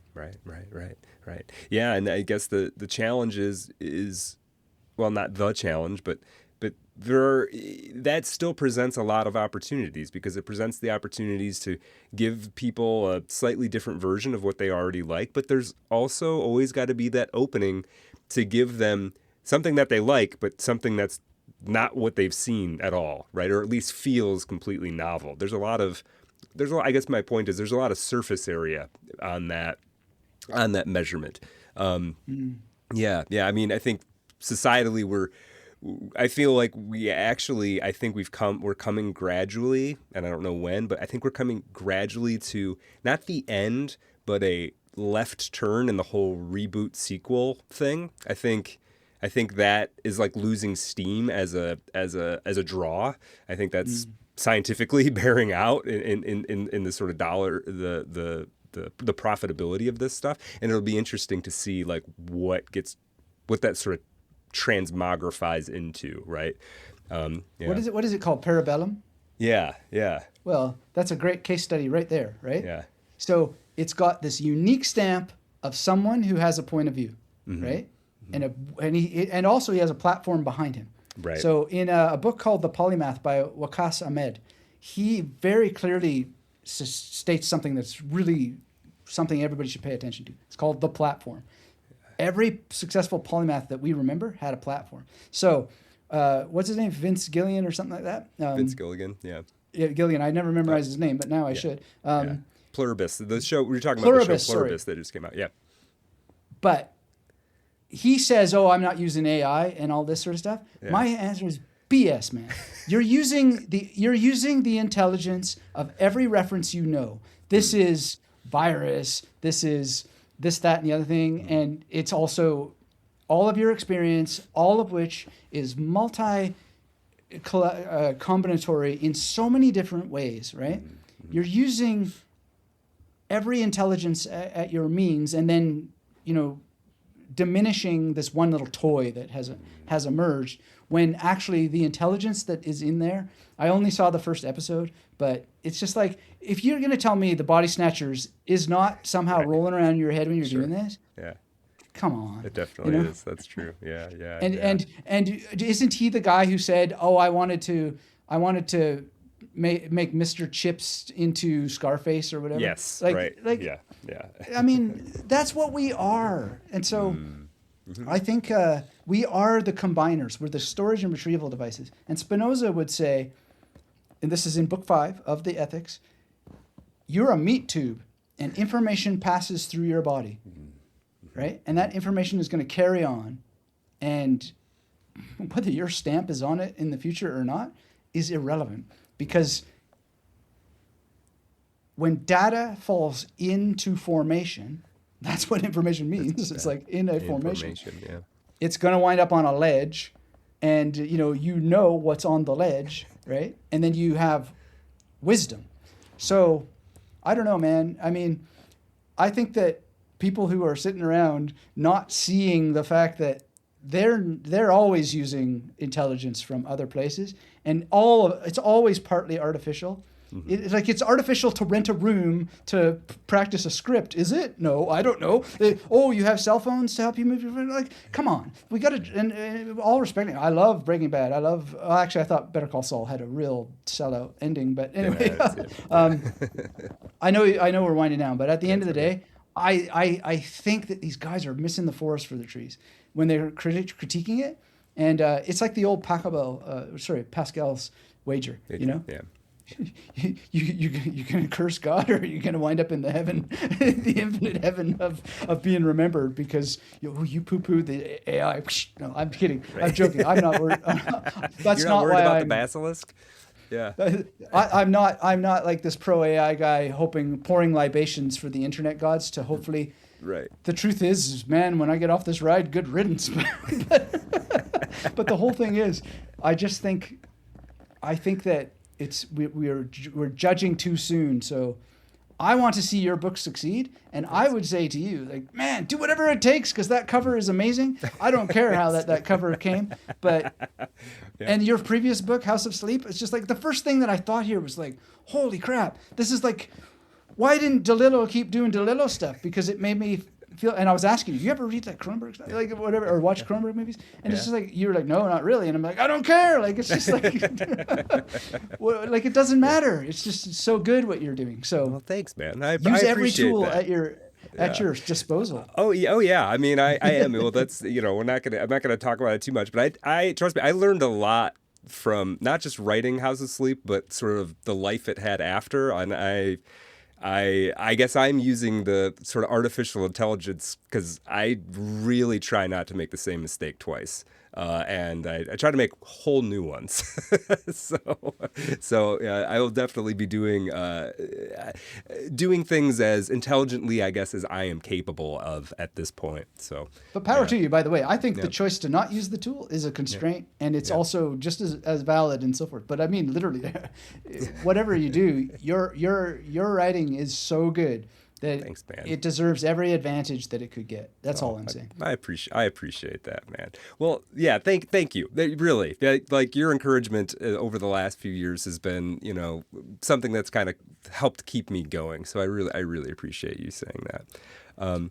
And people who are listening to this, you should definitely check. Well, if you haven't read Flyboy, start with Flyboy. That's available right now.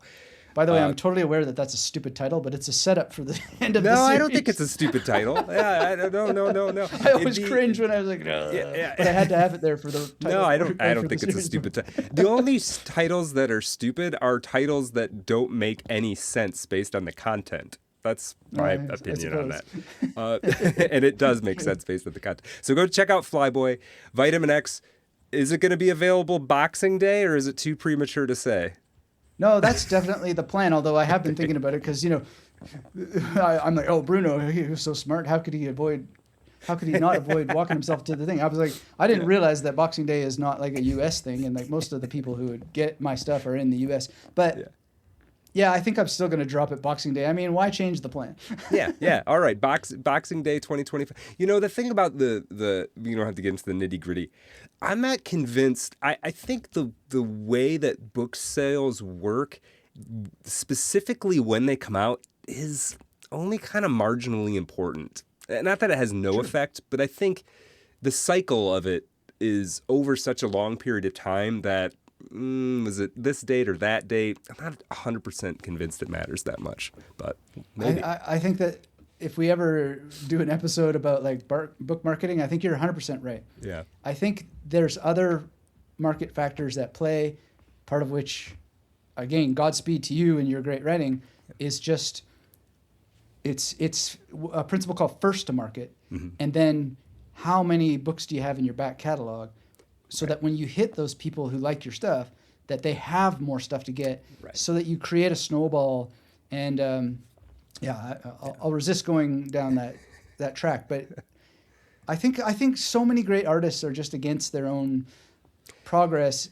That's true. And I've been in bands that just refuse to market, and I whatever. I was in a band, and I got us a sponsor, which was a wine company called Heavy Metal Wines, and everybody thought I was an idiot and a moron. And the reality is it wasn't a good choice. We were on tour in Europe, and in heavy metal circles in Europe, it's like beer would have been better. But there was no heavy metal wines company that had 666 that I could find, or heavy metal beer company. It was Heavy Metal Wines, and it was worth the risk. It was worth the experiment. And I learned so much about marketing from doing it. So I wish more artists.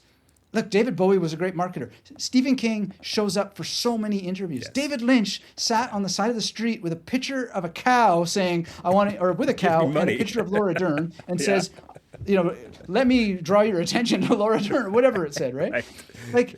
I don't know why that we have such a hatred of marketing when our biggest heroes, like David Lynch, did what it took.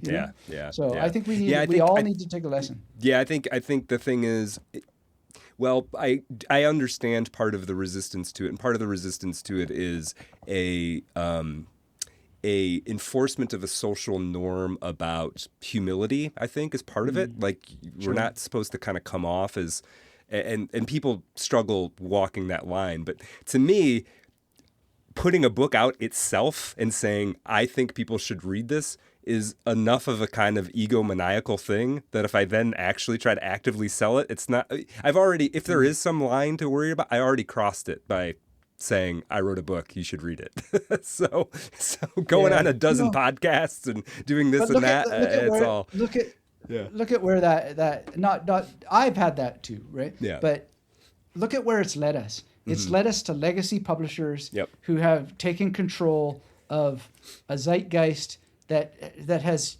challenged, if not put a deep wound into literacy and literariness and blah blah blah.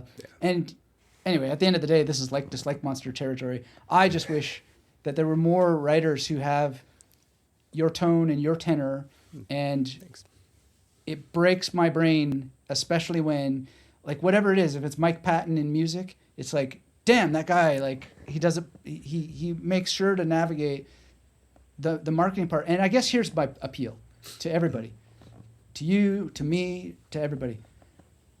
Just don't think of it as marketing. Make it as valuable as the product itself. Make it art, right? And that's why I think of Stephen King, like those interviews with Stephen King are part of the art itself. And you might say, no, I still think he's crap. And you know what? I can go with you because all of a sudden his novels are like whining and da-da-da-da-da. But at the end of the day, though, it doesn't matter because the back catalog is going to win. And, you know, it's just art. Just make it beautiful. And there's no need for a division. Right. No, I'm 100%.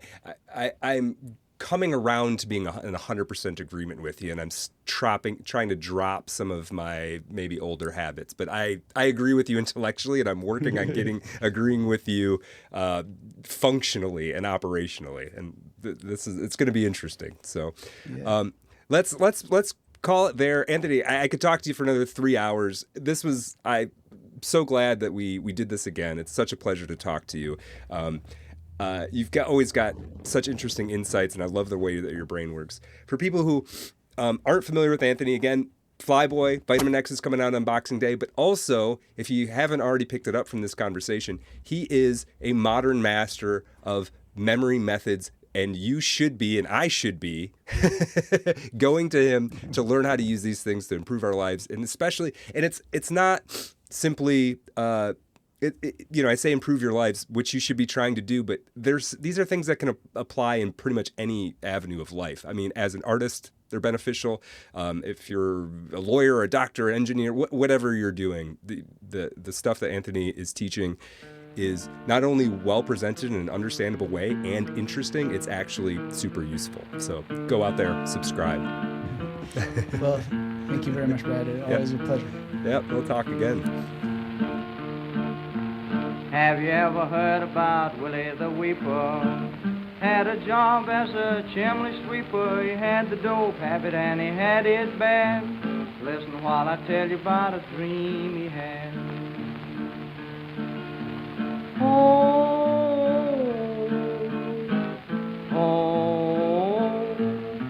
He went down to the dope shop one Saturday night. He knew the lights would all be burning bright. Well, I guess he smoked a dozen pills or more.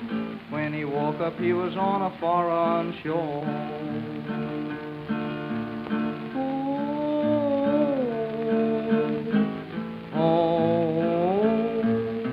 The Queen of Sheba was the first he met. She called him lovey-dovey and honey pet.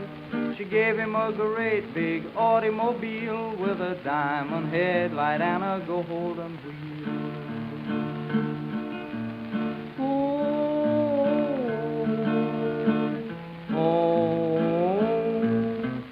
Down in Honolulu, Willie fell in a trance, seeing the dusky beauties do the hula dance. His sweetie got in jail and Willie sure did shout when he got the news that she had wiggled out.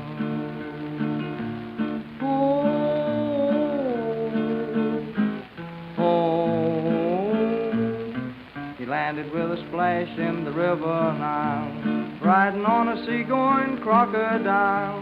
He winked at Cleopatra, she said, ain't he a sight? He said, how about a date for next Saturday night?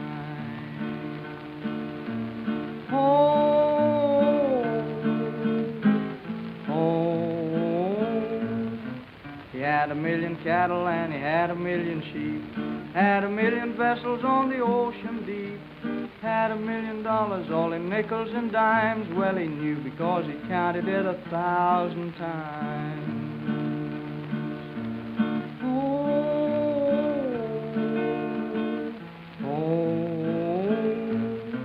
He landed in New York one evening late. He asked his sugar for an after date. Started to kiss her and she started to pout when bang, bang, and the door gave